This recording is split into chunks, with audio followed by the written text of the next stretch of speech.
Alright, what's going on YouTube? It's Revive Slayers, and today I'm going to show off my min-max Sentry build. So if you're not sure what min-max means, this is basically so every roll on my gear is pretty much what I want. So if I wanted, say, firearms, damage to elites, ammo capacity, and on my chest piece, that is what I've got. And pretty much every roll for all my pieces is perfect, except from the skill attributes, but we don't really roll for skill attributes in this game because they don't bring that much of a benefit, but obviously if all 6 pieces had skill attributes towards like one skill that you always use, obviously it would be beneficial, but they're not worth re-rolling. But apart from skill attributes, this build is min-maxed. The reason it's min-maxed is because as always, all the rolls could just be higher. For example, I have the perfect rolls that I wanted on my chest piece, but the firearms, as you can see there, is pretty much the lowest you can roll. So I'm looking for a new chest piece because this is pretty much the worst piece of my build right now. My holster as well is got like the lowest firearms I could possibly get, to be honest. So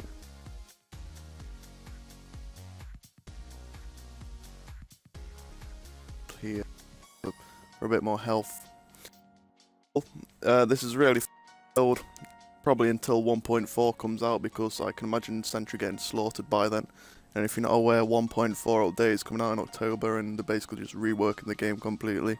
And I'm sure a lot of gear sets are going to get changed, and I can just imagine Sentry's core just being buried into the ground, because it's probably going to be nerfed. So Nomad's probably going to be the best gear set ever and stuff like that. So yeah, so if you would like to leave a rating on the video, it only takes a couple of seconds. Editing this video will take like over an hour, so that would be appreciated, just to see if this video, if you like this video and stuff like that. So also subscribe if you want to see more content like this.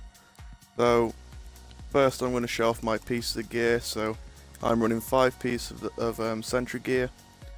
These are the teals, and then I have high-end gloves. These gloves have got the Savage talent on them. This gives me extra crit chance against enemies out of cover. And then that's literally the highest stamina roll you can get for high-end gloves. So these high-end gloves are pretty much perfect. I have crit hit damage there as well. That is a really high crit hit damage roll. Crit hit chance, I think the highest you can get for that is 7%. I'm not sure, but still that's not going to make that much of a difference, so that's nice as well. And then damage to elites. This is basically like 11% extra damage in challenge difficulty and heroic difficulty, so that's why I've got that there. Sticky bomb damage is literally the only downside about these gloves, but I'm not going to re-roll them because I obviously re-rolled for something that will help me out even more. I'm not sure if you can get pulse or something like that on these gloves, but I don't really use pulse that much anyway. Let's move on to the chest piece. So again, my firearms is pretty much as low as it can get for a gear set piece. I'm trying to look for a chest. I can do. I have 4 characters now, so I can run heroic Falcon Lost 4 times because it's reset. So hopefully I get one from there, or someone drops it for me or whatever. But otherwise, firearms is what I needed because I already had enough pieces of stamina. Damage to elites, that is also again like 10% extra damage in challenge difficulty and heroic difficulty. That's why this build's so good, because it has a lot of damage to elites and enemy armor damage. Armor, as you can see, the armor on my chest piece is pretty much like over double pretty much every other piece. That's why you need armor on your chest piece, because it just gives you so much armor for so much toughness. And then ammo capacity. Believe it or not, this is really nice. It's not gonna be like amazing compared to damage to elites and stuff like that, but I think the only other thing you can get in this slot is kill XP. But I always, if you didn't know, you could put on 2 pieces of Lone Star in the police backpack, and if you put on 2 pieces of Lone Star in like any of these slots or in this slot or whatever, but I can keep this chest piece on, get the extra ammo capacity from that, put on Lone Star in like any of these slots, get extra ammo capacity from that, and then police backpack on. Or sometimes I don't have to actually put my police backpack on, because you can see I've got ammo capacity on this backpack anyway, and losing 25% compared to the police backpack isn't that bad, but that is a nice roll to get. So overall I can get like an extra 200% ammo capacity. But let's move on to my mask. So my mask has a really low stamina roll as well. So as you can see, this is min max, so every roll's perfect. But as you can see, every roll could actually be higher. So that is disappointing, but still, skill power, that's really nice as well. You want skill power because you can see 5,000 skill power is going to make a huge difference to your skills compared to like 4% crit chance, which if you're running with a tactician on your team anyway, you're going to have max pulse, so you don't really need the extra crit chance. That's why skill power is like the most beneficial thing that you can get on a mask. And then we have enemy armor damage. Again, that's another 7% damage in challenge difficulty, even hard difficulty this time. So, and then skill attributes, ballistic shield, damage resilience. I don't use ballistic shield, so that's pretty much pointless. So my knee pads. So we're going to the other side of the scale here, and this time my the roll is extremely high. This is literally one stamina roll off the cap. The most stamina you can get on gear set pieces is 759. That's for firearms and electronics as well. And we've also got crit hit damage. To be fair, I would prefer damage to elites on this, because crit hit damage is always nice, so I can actually use these for PvP as well.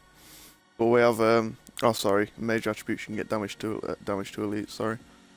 But in mine attributes, as you can see, enemy armor damage, that's always nice. Scavenging, so if scavenging gets an update in 1.4, that should help me out a little bit. And then we've got first aid ally heal. This ain't too bad. I do actually shoot heals at teammates quite a bit in the underground, especially with mad skills and stuff like that. So Sentry core backpack.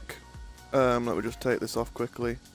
725 roll on my firearms. This is pretty decent. It could always be like an extra 30 higher or more. But then we've got skill power on the major attributes. You want that on your backpack because 7,500 skill power is a lot. I can't remember how much electronics this equates to, but I'm sure it's around 500, maybe even more than that. Maybe like 700 electronics. So 7,000 skill power is quite a lot, and I would definitely recommend this. Ammo capacity, again, that means I don't really have to switch my police backpack. So if my I don't have an extra, if I have too much gear on me, I can just keep this piece on anyway. And then we have Seeker Mine Explosion Radius. This isn't going to help out too much, but believe it or not, I do run Seeker Mine with the gas charge quite a lot, so this is actually quite beneficial for me. So this is actually a perfect backpack for me because I obviously use first aid skill as well, which we have down there. That is also really nice. So that is pretty much as good as backpack could get for me, I suppose. And then I've already shown you these gloves, so we're going to skip over them. And then we have the Sentry Call holster.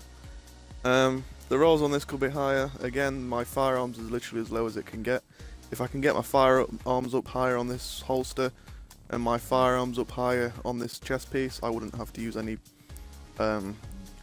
or at least one less firearms gear mod, so I can have more stamina or electronics and stuff like that. So my electronics could probably be pushing around 39,000.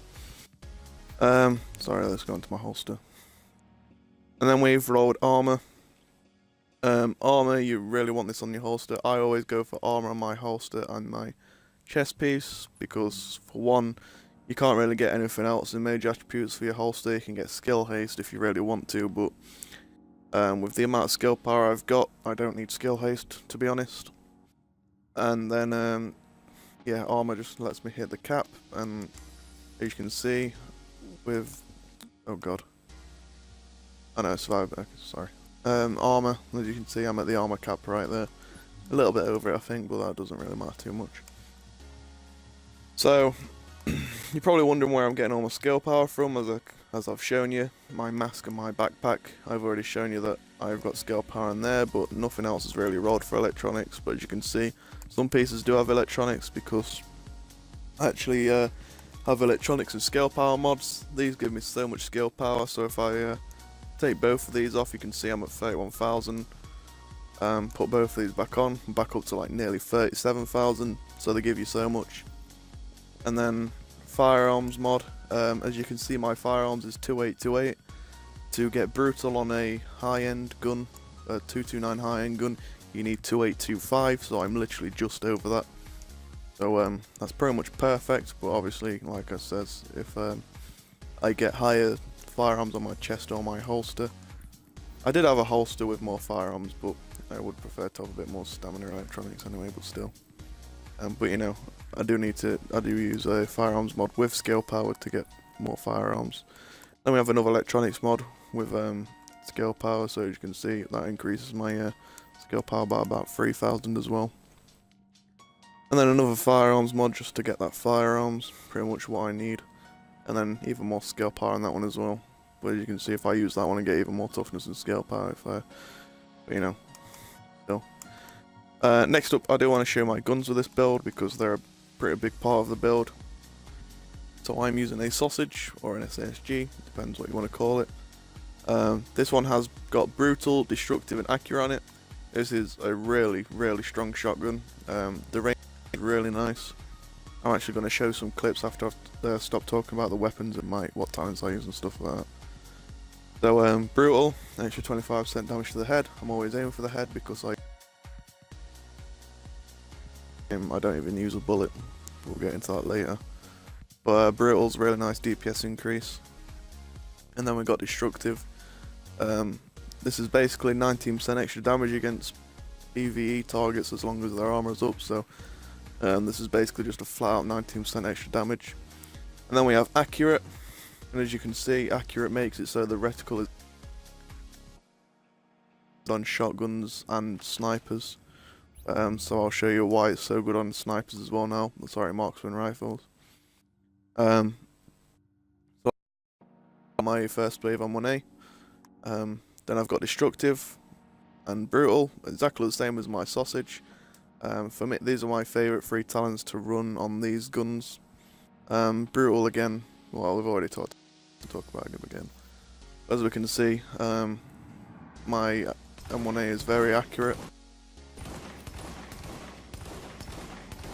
Generally doesn't move that much, and the bullet bloom is really small, so that's really nice. And then I'm going to show you what mods I have on these in case you want to know. Critical hit chance, crit headshot damage, damage, and then stability and horizontal stability. I don't really care about stability on this shotgun that much because it doesn't really worry me, so I literally use this vertical grip because how cool it looks. You may want to use a bit more stability, but as I can show off here, really easy to control, even landing all them bullets on that head over there. So I'm really used to the shotgun because I've literally been using it over a week now, including this whole build. So if you want, you can use stability and horizontal stability on here, or stability and initial bullet stability, because the horizontal recoil isn't that high anyway. But at the minute, if I'm at mid-range, I will switch my shotgun out for my G6. As you can see, I can switch them out as fast as this, so, you know, that's why I always can literally just switch back and forth in just over a second, as you just saw. So military G6, I don't mind deadly. I would prefer to have destructive, but still responsive and brutal. These are really nice DPS's increase. Responsive is actually kind of good for what I do, because I'll get into that in a second. But if you want to have a look, headshot damage, create chance, magazine size and rate of fire. Rate of fire is basically just an extra 30. That's basically what it is, as long as you can hit your shots. Stability and horizontal stability, and then there on this, but I am using this on my M1A, as you can see. The only other one I have is stability and create chance. I could use accuracy and create damage, but I don't need the accuracy, and the extra recoil control is really nice.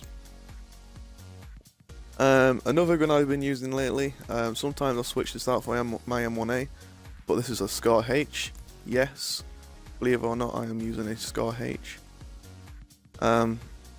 A lot of people hate this gun because it's just so weak and terrible compared to the M1A, but I actually have a really good one here. So we have cool headed, So performing a headshot reduces all skill cooldowns. And then with this Scar H, I use first aid with overdose. This basically allows me to get my overdose back really fast. And then when I get my, when I pop my, so using the skill improves handling by for 13.5 seconds. This basically turns the Scar H into an absolute laser. And then Vicious, whilst I have my overheal, if I'm not taking any damage, my crit chance increased by another 13%. So without any weapon mods, actually let me just show you this quickly. So without any weapon mods, if I pop this,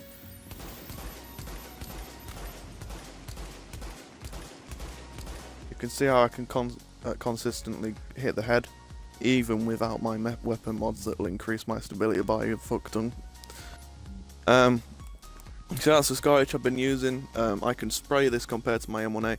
I'm pretty sure that if these talents were on an M1A, it'd obviously be even better, but still. The extra mag size with this Scar H is quite nice. But what I did use before my G36, well, I had this G36 first, but this L86 I also use a lot. This one has Destructive Brutal, yeah, you can start to see a pattern here. And then Ferocious. Ferocious and Destructive together are basically like, what, 33% extra damage in Heroic or Challenge difficulty, so you can see why this L86 is quite destructive. Yeah, see what I did there? Yeah, that's pretty funny. Brutal, again, it just nicks 25% damage to the head. And if we put this on, you can see that this gun without mods is also really easy to control. You can see that accuracy there as well. That's why I love the L86, because the accuracy is just generally so good. Kind of hard to control without mods, but you can imagine that if I put mods on that gun, it just it absolutely shreds. So next I'm going to show you my what abilities I run. You could say this is kind of a waste of skill power, but quite frankly, I don't know what else to go for without other than skill power, because skill power is just a huge boost of my heal and getting my skills back quickly. But I actually do use a Seeker Mine and Tactical Link. Sometimes I will use Survival Link, but Tactical Link is beneficial for what I do. Yeah, so the reason I am using Seeker Mine, basically, this is really good against shotgunners for one. So if I see a shotgunner coming up, I can literally just drop this and then it does its job. Stuns the shotgunners in place, and I can melt the shotgunners in like a few shots with my sausage. Alright, everyone calm down please. I said sausage, I know. And then this is really good crowd control just in general. Another thing I do with the Seeker Mine is I use this to push up against enemies. So if I lob it out and then just run up to an enemy whilst he's stunned and just spray living shit out of him, he should die pretty quick because he can't do anything. Normally against the big tank guys with the shields, the LMB guys, normally if I stun these I can kill them before they're like unstunned with my shotgun. So, and then Tactical Link, this actually works really well with the Seeker Mine. It is absolutely devastating. I more than likely have a bit of gameplay already for once I have recorded this video, so which I will show you in a second. Tactical Link basically turns me into an absolute monster. This shotgun can like kill a whole room of enemies in a few seconds if they all get stunned by my Seeker Mine. Pretty devastating, and obviously if I kill an enemy with Tactical Link, the Tactical Link lasts a little bit longer. That's like a base trait with it, compared to Survival Link, which doesn't have that. But if I keep consistently getting kills while Tactical Link is active, I can keep this Tactical Link up for as long as we're in like a room in the underground, something like that. So that's why I use these two. I like to kind of say that this is like a berserker setup, because if I pop this, I get just an overheal, so I'm just a bit more tanky. The Seeker Mine stuns them all, and then Tactical Link just lets me shred straight through a whole room of enemies. And then talents, these also kind of benefit that a little bit. Triage, this is just really nice to have in the underground, just so my skills will get back even faster. But otherwise, if I'm not using triage, I'll probably use tech support if I'm using smart cover, which I sometimes do. Or critical save. Critical save is also really nice. But with this kind of berserker setup, I use on the move. So if I do get a kill whilst walking towards an enemy whilst spraying them with the shotgun, I get even more damage resistance. So that's also really nice. And then precision. Precision is a really good DPS increase because if you hit an enemy in the head, it's gonna pulse them, and they actually get well, some people have actually proven that they actually get the base stats for like a pulse, so an extra 16% crit chance, an extra 32% crit hit damage, which is just a huge DPS increase to say you not actually got the pulse on. That's why I'm using that. And then we've also got one is none. Headshot hostile to have a 50% chance of not consuming the bullet. Some people probably already know this, but with a shotgun this is like really good. So as you can see, because so many pellets actually hit in the head, the chance of me not consuming the bullet is massive. See, I'm not even consuming a bullet right now. So sometimes it will be to the point where I can clear out a whole room before even using one. So that is also really nice. So yeah, that is an overview of the build. As you saw, pretty much every roll's perfect, but every roll could be higher. That's what min-maxed basically means. If you disagree with that, then just tell me in the comments or whatever. But yeah, that's pretty much a min-max Sentry build right there. As you can see, my DPS is inflated because of accurate on my shotgun, but still. DPS stat don't really mean that much anyway, but 400k toughness and pretty much 37,000 skill power with a shotgun that absolutely shreds is just really nice. So I'm gonna leave some gameplay right now. So if you enjoyed the video, please leave a rating, whether you disliked or like the video. See you all in the next video. Bye.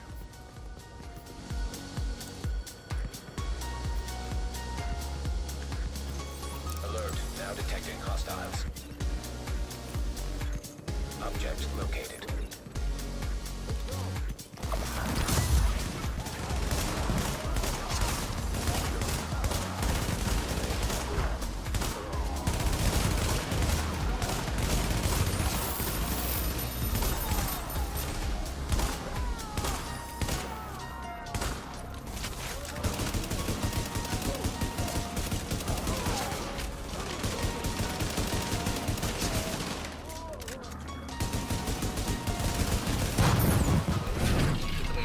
For a while and out of our hair.